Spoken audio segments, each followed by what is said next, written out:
Mahigit 170 foreign nationals arestado sa Pampanga dahil sa credit card fraud at isang 13 anyos na dalagita ginahasa umano ng isang tricycle driver sa Camarines Sur. Narito ang Ronda Probinsya. Pinagarap ngayon ang isang tricycle driver matapos sa reklamo ng panggagahasa ng isang 13 anyos na dalagita.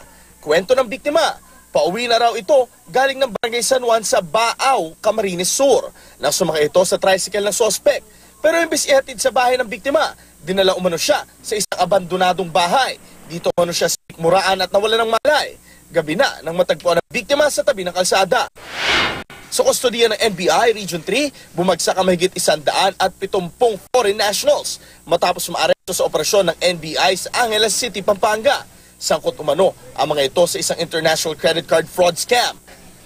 Nabawi rin mula sa kanilang iba't ibang aparato sa paggawa ng peking credit card. Patuloy naman ang pagtugis sa umunoy leader ng grupo na kinilalang si John Cheng. Para sa unang balita, Jay Sabale reporting.